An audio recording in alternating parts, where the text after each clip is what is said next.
आपने अगर कंज्यूम भी कर लिया, suppose you consume, please tell your friends कि मुझे थोड़ी सी आई एम फीलिंग डिजीनेस, मुझे कुछ अलग लग रहा है, उसकी टेस्ट अलग रही है, please remain with me, take me to मेरे पेरेंट्स को इन्फॉर्म करो, या आप तुरंत आपके पेरेंट्स को वहाँ लोकेशन पे बुला के दीजिए, ताकि जिसने आपको ये दिया है उसका जो मकसद है वो फुलफिल ना हो। Okay, so please take care of it. या next one please, how to avoid, जैसे मैंने अभी बोला कि ये से अवॉइड करना कैसे है, कि जैसे कि pour your own drinks, avoid open container that could be spiked like punch bowls, don't accept drinks from unknown people। Unknown person है, कोई आपको ओपन करके या ग्लास में आके देता है, या आपको ये ऐसा लग रहा है कि यही मुझे बार बार घूर रहा है और मुझे सॉफ्ट ड्रिंक भी आके दे रहा है, प्लीज़ डोंट एक्सेप्ट, मत लीजिए। सॉफ्ट ड्रिंक का जैसे सॉफ्ट ड्रिंक जैसे कंटेनर मिलता है, वो अपन ओपन पाउच उस कंटेनर है, डोंट एक्सेप्ट, नहीं देना है उसे। Okay, don't drink anything that taste strange. इसको जैसे आपको मालूम है कि सॉफ्ट ड्रिंक की टेस्ट आपको हर एक में कोक है, मिरांडा है, आपको मालूम रहती है, लेकिन उसकी टेस्ट अलग है, तो don't please drink. Stick with your friend, ask them for help if you start feel odd. जैसे मैंने अभी बताया कि आपको अगर पीने के बाद, कंज्यूम करने के बाद भी आपको अगर ऐसे फील लग रहा है, तो please inform your friends, your parents, immediately they will come to your spot. So before going to the party and sorry any unknown location, please share your location with your parents।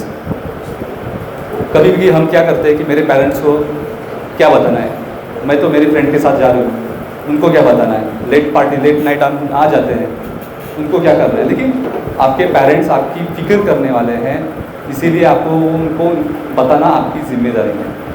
क्योंकि ऐसे situation में अगर आपको कोई help लगती है तो आपके पेरेंट्स, आपके फ्रेंड्स आपको हेल्प कर सकते हैं। ओके, नेक्स्ट वन, या टेरर फंडिंग।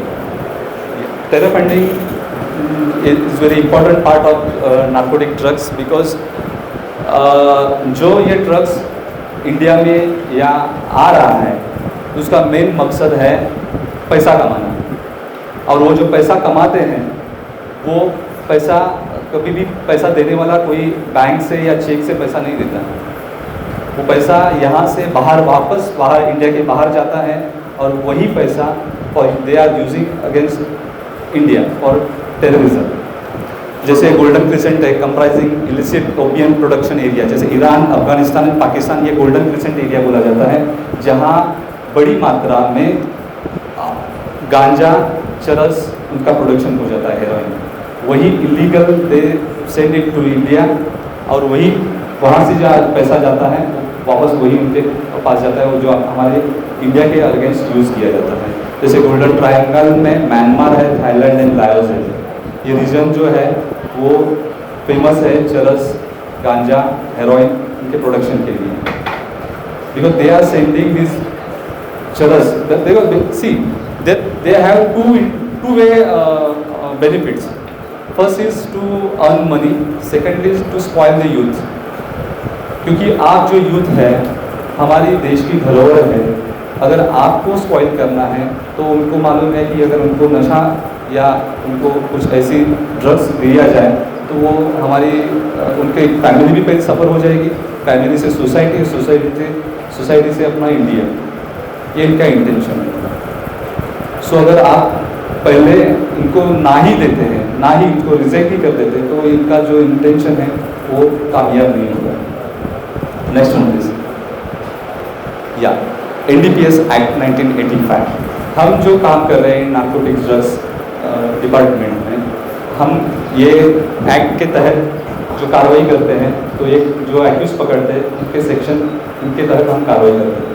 ये एक्ट इतना स्ट्रिंजेंट है कि जिसके पास कोई भी ड्रग्स मिला, ही इज एन एक्यूज, और इसके लिए पनिशमेंट है minimum 10 years and maximum 20 years if the offender against found with the second offense, so there is provision for death penalty। इसमें ऐसे नहीं है कि जिसके पास ड्रग मिला, जिसके पास ड्रग्स मिलने के पास जिसके पास साथी है, उसका एसोसिएट्स है, वो भी उसके यही से पनिशमेंट उसकी मिलती है। सो बी वेरी केयरफुल। जैसे आप ट्रेन में सफ़र करते हैं, बस में सफ़र करते हैं, रिक्शा में सफ़र करते हैं, या आप जैसे बाइक पे जा रहे हैं, अननोन पर्सन को कभी भी हेल्प, ठीक है हेल्प करना इज़ वेरी गुड, बट आपको लग रहा है, डाउट लग रहा है कि कोई ऐसा आदमी है जिससे आप एक सिक्स सेंस बोल जाता है ना, सिक्स सेंस कहते हैं कि मुझे ये आदमी बुरा लग रहा है, नहीं उसको मैं हेल्प करने से कुछ ना कुछ परेशानी होती है, क्योंकि उसके पास उसके बैग में क्या होगा आपको मालूम नहीं रहेगा। अगर आप नाकाबंदी या अगर आगे जाके आपको पकड़ा गया, आपकी गाड़ी पकड़ी गई और उसके बैग से कुछ मिलता है, तो you are also one of the accused in this crime. Bus में सफ़र करते वक्त या ट्रेन में सफ़र करते वक्त आपके सामने बाजू वाला बैठने वाला आदमी आपको जैसे बोलता है कि ये प्लीज़ ये सामान आपसे पहचान करेगा, ये हमें जैसे कोई यहाँ कोई आदमी है, अबिद या अहमद या रिफा या रहेगी, रिफा मैं तुझे पहचानती हूँ, मैं तुम उमरा में रहती है ना, हाँ तो तेरे बाजू में पड़ोसी में मैं रहती हूँ, तो ये एक काम करो, मैं तेरे साथ ये हैदराबाद जाने वाली हूँ, खाली पार्सल मेरा रख दो, हैदराबाद उतरते ही मुझे दे दो। अभी उसमें बैग में या उसके पार्सल में क्या है आपको मालूम नहीं है, बाय चांस उसके मिडल में अगर चेकिंग हो जाती है और उससे वो पार्सल में कुछ मिल जाता है, तो यू आता है कि वो छूट गए, वो बोलेगा मेरे पास नहीं है, मेरा ही नहीं, क्योंकि उसका इंटेंशन ही है कि वो उसको ट्रांसपोर्ट करना है एक जगह से दूसरी जगह, हैदराबाद, और उसको रिस्क नहीं लेनी है। तो रिस्क नहीं लेनी है तो सॉफ्ट टारगेट किसको करेगा? आपको, जो बाजू में बैठे हैं उनको सॉफ्ट टारगेट करेगा, और वो उसका इंटेंशन है कि आपसे बात भी करेगा कि आपको डाउट ना आए, आपको पहचान भी देगा, और हैदराबाद उतरते ही कोई टेंशन नहीं है तो आज वो पार्सल लेके निकल जाएगा। उसका मकसद सक्सेसफुल हुआ, लेकिन वो बीच में उस क्या टेंशन थी वो आपको भी मालूम नहीं। By chance, bad luck, unfortunately, if any police officer search your bag and if you found with this drugs, you are one of the culprit under these sections. Your life will be spoiled. ये act इतना stringent है कि इस act में अगर हम जो कार्रवाई करते हैं, अगर कमर्शियल क्वांटिटी मिल जाती है तो आपको किसी ऑफेंडर को 3 से 4 साल तक बेल नहीं मिलती, उसको ना कहीं जॉब मिलेगी, ना पासपोर्ट मिलेगा, ना वीज़ा मिलेगी। आपके जो कैरेक्टर सर्टिफिकेट बोलते हैं ना, जब पुलिस स्टेशन में आप जाती है, आप जॉब में जाते हैं, जॉब के लिए पहले जॉब ओनर क्या पूछते हैं या कंपनी ये पूछती है कि पहले आप कैरेक्टर सर्टिफिकेट आपका लेके आइए। कैरेक्टर सर्टिफिकेट यानी आपके यहाँ अभी आप जहाँ से आपका बॉर्न हुआ और आप जहाँ तक हैं वहाँ के बीच में आपके अगेंस्ट कोई क्राइम तो रजिस्टर नहीं है। अगर आपके रजिस्टर में ये NDPS offence, under offence crime register है तो बड़ी परेशानी होगी, आपको कभी भी किसी को भी जॉब नहीं मिलेगी या किसी को भी पासपोर्ट वीज़ा नहीं मिल सकता। So be careful, don't try, even try also. ये ऑफेंस ऐसा है कि उसमें मैंने बताया कि डेथ पेनल्टी भी है सेकंड ऑफेंस के लिए, और ये इसके बारे में कोर्ट वेरी वेरी सीरियस। हमने अगर किसी ऑफेंडर को पकड़ा और कोर्ट के सामने पेश किया तो बेल मिलना मुश्किल ही है। So please aware about it. Secondly, section 32B मैंने ये खाली आपको दिया है कि क्योंकि इसमें कोई इंस्टीट्यूशन के अंदर या सराउंडिंग एरिया में if anyone found with the drugs, he the punishment will be under attract, म्हणजे एजुकेशनल इंस्टीट्यूट में अट्रैक्ट सीवियर पनिशमेंट। जो पनिशमेंट जैसे 10 साल है तो उसको 15 साल की सजा हो सकती है, क्योंकि वो बेच रहा है या पजेस कर रहा है या ट्रांसपोर्ट कर रहा है with in the premises of any institutions. So this act is very very severe. मैं एक एग्जांपल देता हूँ, जैसे मैं हमेशा एग्जांपल देता हूँ कि एक केस मैं इन्वेस्टिगेट कर रहा था, जैसे 34 kg का चरस का केस था। हर एक एग्जांपल में देता हूँ, ये इसलिए देता हूँ कि आपके बारे में आप यू शुड आप अंडरस्टैंड जाइए कि उसके कॉन्सिक्वेंसेस क्या हैं। एक आदमी था जिसके पास हमने 20 ग्राम चरस पकड़ा था, और उसने हमें बताया कि मैंने आधा किलो चरस मेरे फ्रेंड के पास रखा है। इट इज़ ये जो स्टोरी मैं बता रहा हूँ ये 2 साल पहले की है, जहाँ रिसेंटली लॉकडाउन चालू हुआ था, और लॉकडाउन चालू होने की वजह से वर्क फ्रॉम होम चालू था।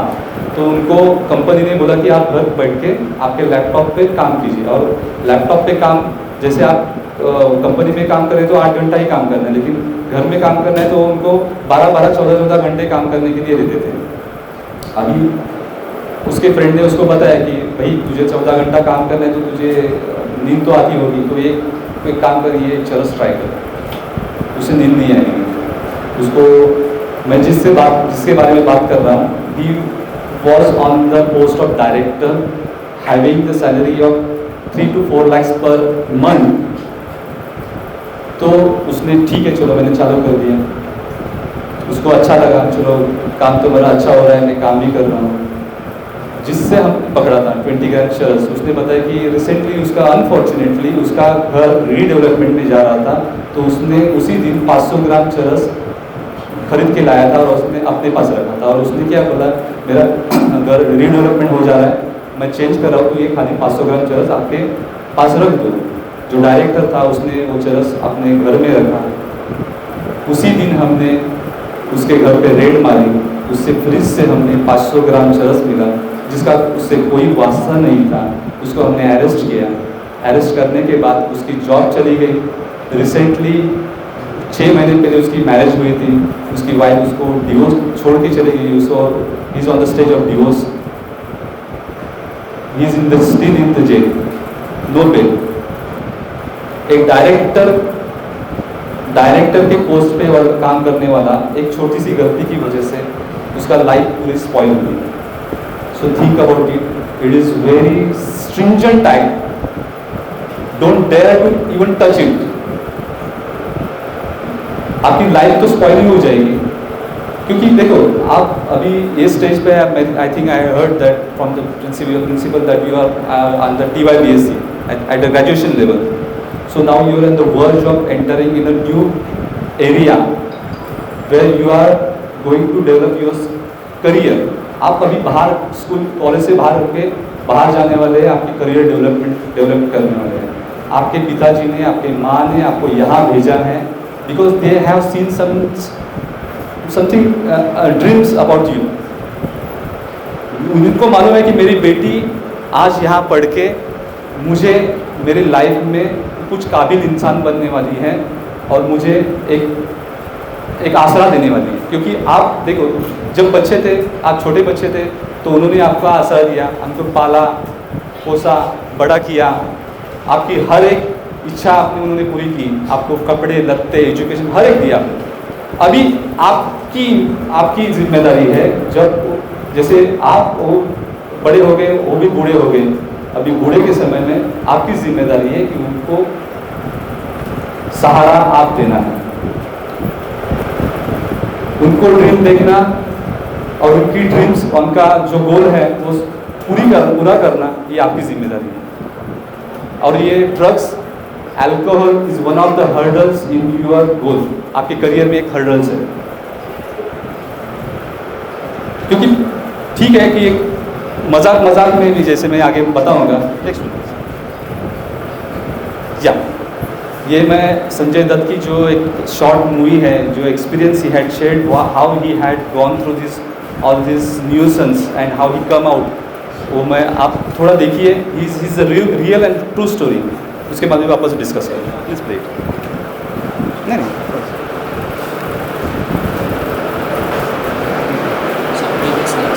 Please please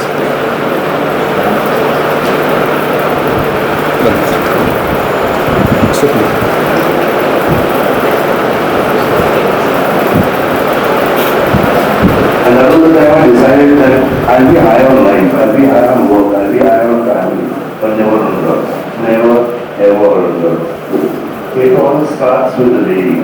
Okay? Always. The good man, it always starts with the lady. Basically, I'm a very introvert, very kind of a shy person where ladies are concerned. And I could never interact to feel somebody who like somebody, I couldn't go up and say hi and come over. And I met these couple of guys in college, and they said that you try this stuff out. I mean, you guys, all your inhibitions come out and all this. So I said, what is this? So he said, it's a joint. I said, I've done too many joints in school, man. I mean, it doesn't matter. So then he took out some powder, and he said, you got to kind of put it on a paper and able to smoke it. So I tried it and I felt sick initially. But I wanted to do it just to get out of my inhibition. And it got me out of the inhibition, but it got me stuck into that rut, which was so bad. Which was so bad that I got into it. I mean, I was into it for 10 years. I did everything possible in the medical book, from cocaine to heroin to the downers to hallucinogens to peyote to everything possible, and there was one fantastic incident. That was, I mean, there's a lot of LSD ever. Yeah. So I can't believe there's an audience that is not saying yes. You're speaking to the wrong audience again. I'm saying heard, I didn't say take. LSD is a hallucinogen. So I had taken it and it kind of kicks in a little later. And I was sitting at home and I was saying nothing is happening and this phone rang, no cell phones, no normal phone. So the operator picks up and says, "Hey, it's the phone from the office," and your dad goes to from the office, dad calling means bad news, yeah. So I spoke to him, this is another office, and he's talking to me, and it suddenly hit me. And he's talking to me like,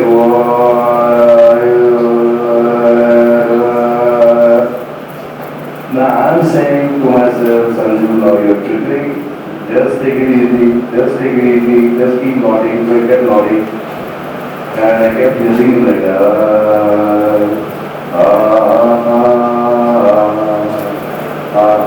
I said, I'm just taking it. And then all of a sudden I saw a wick come out of his head. And then wick caught on fire. Now here's the table, I'm sitting here, he's there. And I'm looking at them and I'm saying, what the hell is this one? I said, Sanjay, you're tripping, take it easy. You're hallucinating. And then, I mean, he started melting like wax, like wax. Like, he was like a candle, and, I reached a point and I just couldn't help it, but I kind of dove on top of him. I was trying to put his face together, trying to put the stuff off. And he just couldn't understand that and he was saying, and he was saying,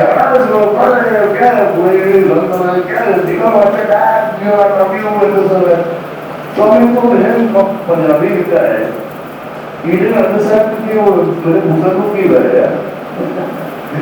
so, many things like that. Eventually it reached a point where actually I was dying, I had lost track of time. I had no idea where I was. There was 2 days of not eaten, 2 days I was sleeping. So I went home and I told him, I said, Dad, I need help, So he took me and I was put in breech candy. I was in a straight jacket for 25 days and I was taken to South Miami Hospital.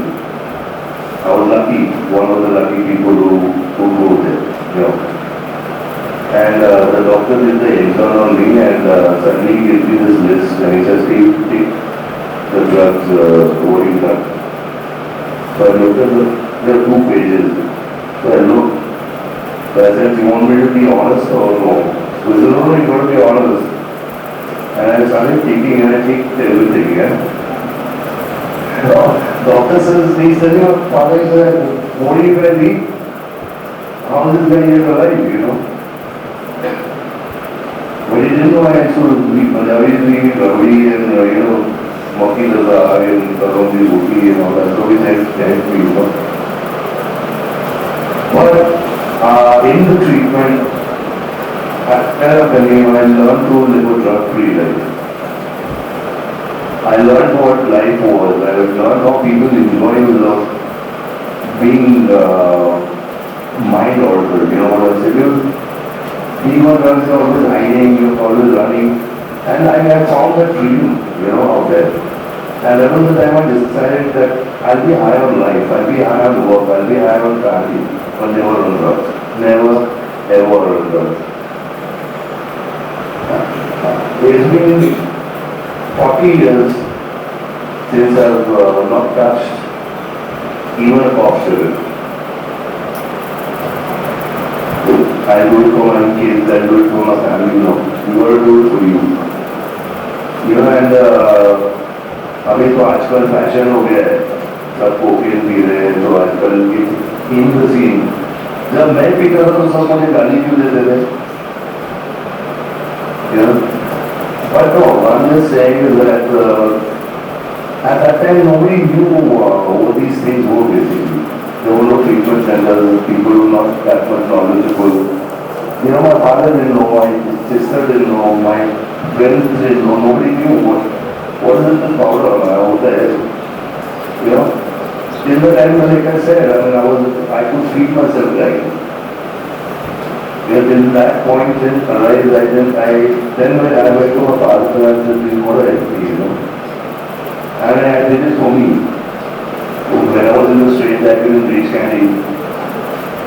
My sister used to be on duty, back duty. So the younger one, Priya now, she was a MP, you know. She was small. So I started hallucinating and I told her, hey, Gurkha, Pidi there. So she pretended to be the Gurkha. Hey, sharp, mere paas Pidi nahi hai, sharp.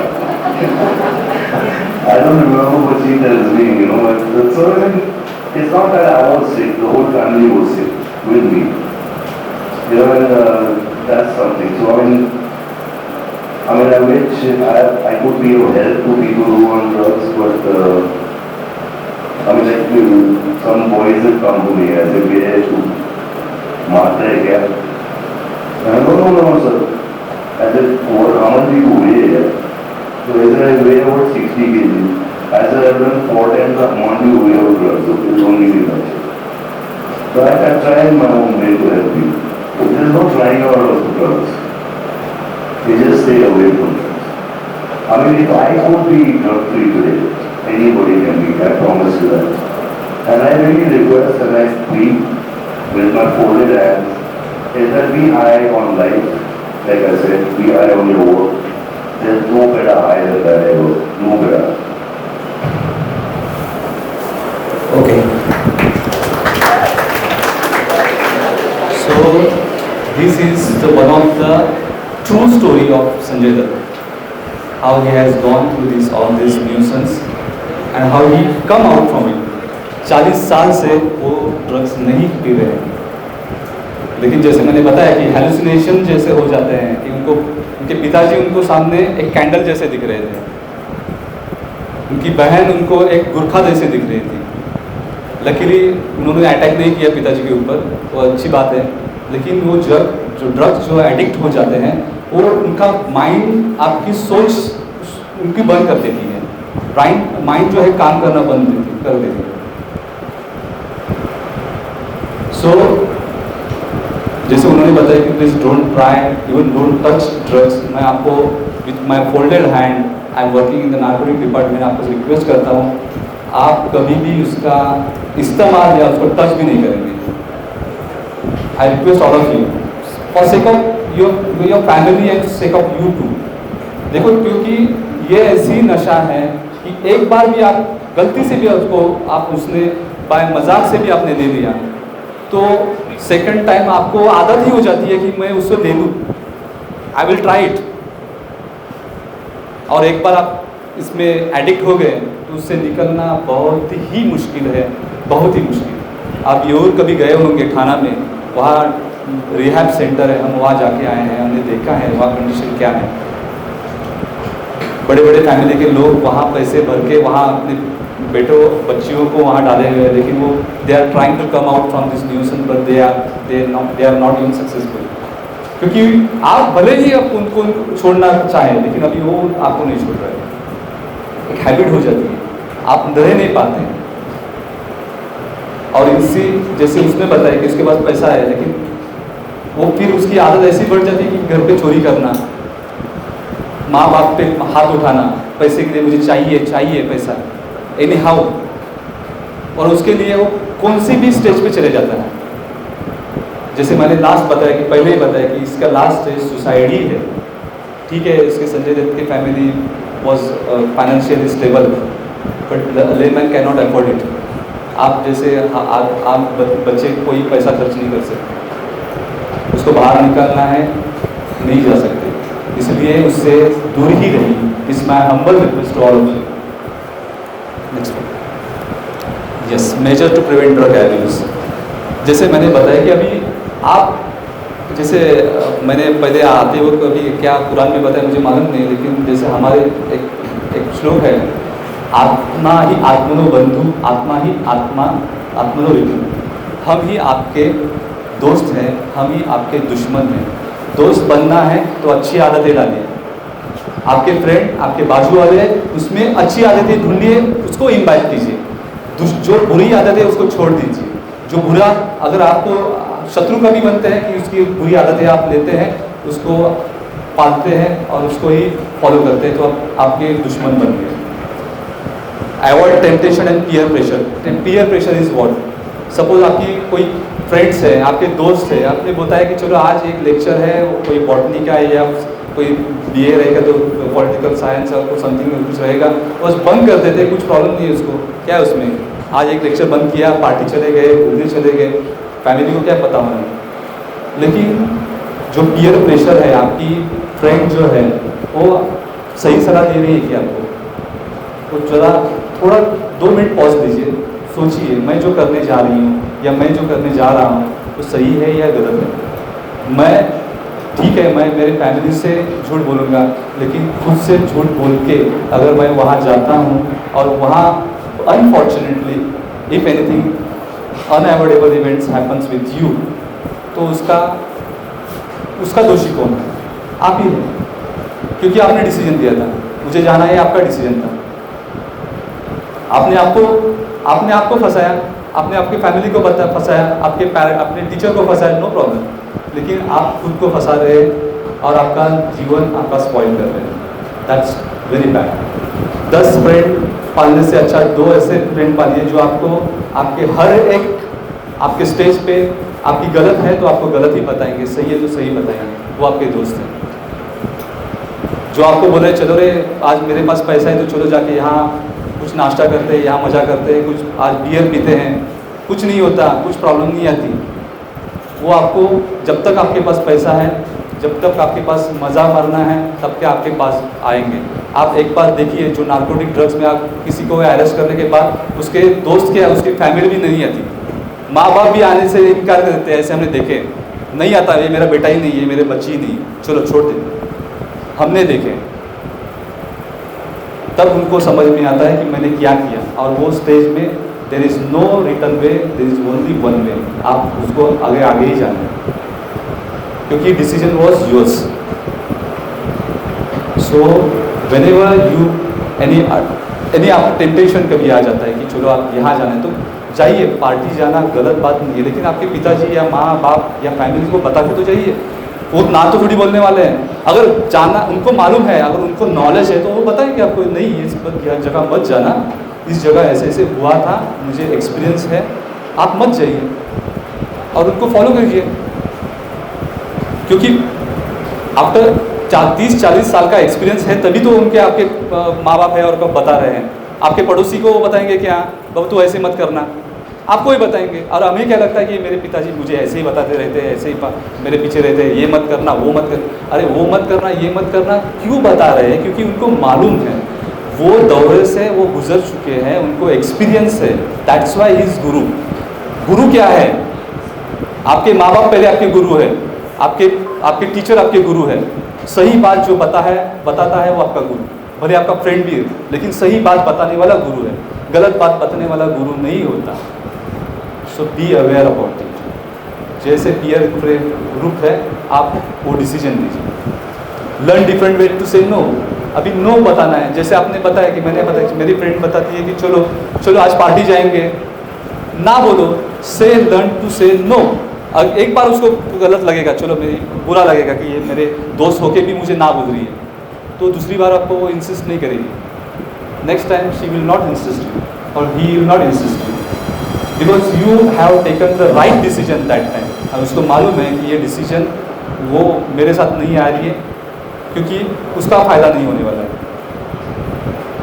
और आपने वो decision उसी से अच्छा लिया करके आप उससे बच जाएंगे। सो लर्न से टू नो, कोई भी रहने दो डिसीजन। आप हमें क्या करता है कि उसको बुरा लगता है, अरे मेरी फ्रेंड है, वो मेरी अच्छी बचपन की फ्रेंड है, उसको ना बोलता है, ना बोलती हूँ मैं, तो उसको बुरा लगेगा और मुझसे जाना ही है उसके साथ। लेकिन ये फ्रेंड को फॉलो करके बहुत सारे लोग क्राइम में आ गए, फंस गए। करने वाला अलग रहता है और फंसने वाला अलग रहता है, हमने देखा है। Seek help for mental illness, जैसे आप कॉलेज में हैं, अभी लास्ट TY में हैं, आपके ऊपर प्रेशर रहेगा, आपके पिताजी के प्रेशर रहेगा कि कुछ इतना परसेंटेज मिले, उतना परसेंटेज।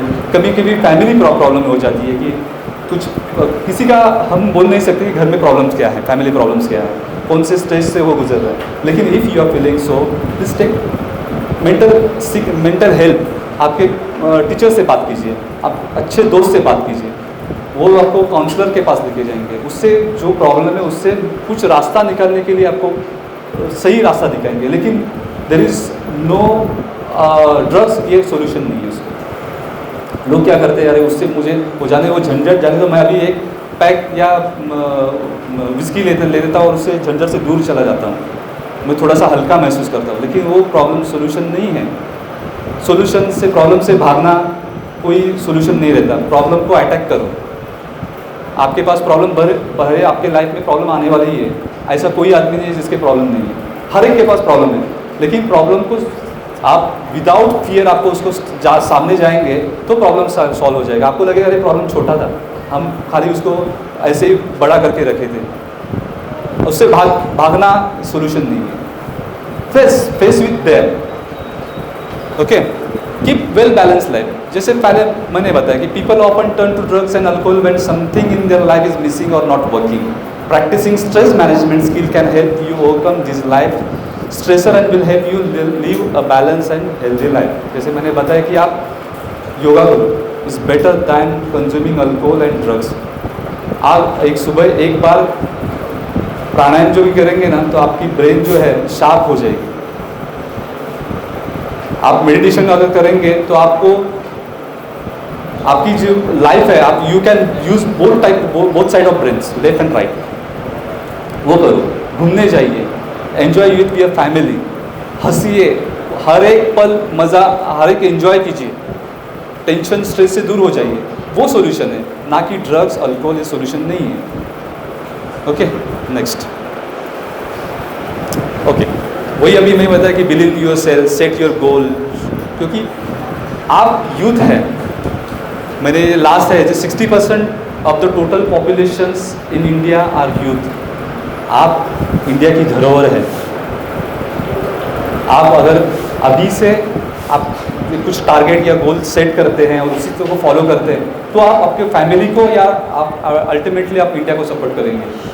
अगर वही आप अगर बुरे या ड्रग्स या उसी रास्ते से जाएंगे तो आपको निकलने के लिए 10 साल लगेंगे, तब तक आपका पूरा करियर स्पॉइल हो जाएगा।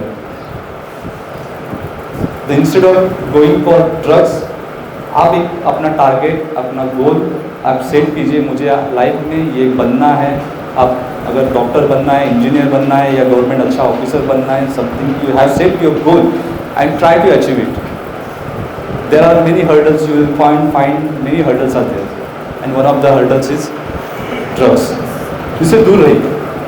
आप अचीव कीजिए। मेरे पिताजी ने, मेरे माँ ने मुझे एक लक्ष्य दिया है या एक सपना देखा है, तो मुझे अचीव करना ही है।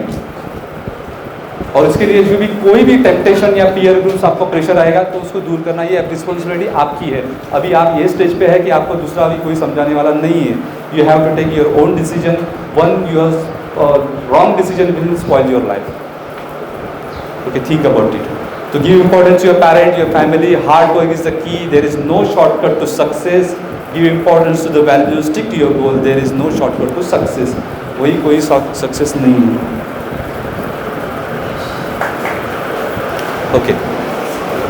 Okay, next. ये प्लेज है जो गवर्नमेंट ऑफ इंडिया ने दिया है, ये साइट पे आप प्लेज ले सकते हैं। आपको एक सर्टिफिकेट भी मिल जाएगा कि you never you will say yes to life and no to drugs. ये प्लेज लेनी है, आपको सर्टिफिकेट मिल जाएगा। Last, say no to drugs. Thank you so much. कोई सवाल, कोई कुछ रहेगा आपके मन में तो you can contact me on this number. Even अभी भी मुझे पूछ सकते हैं, कुछ प्रॉब्लम है, कुछ शक है, कोई डाउट्स है। I think I will take only 5 minutes because time भी हो गया है, मुझे 5 मिनट में ख़त्म करना। Any have doubts? सो मैं फाइनली अगेन आपको रिक्वेस्ट करता हूँ कि please stay away from the drugs. Thank you so much.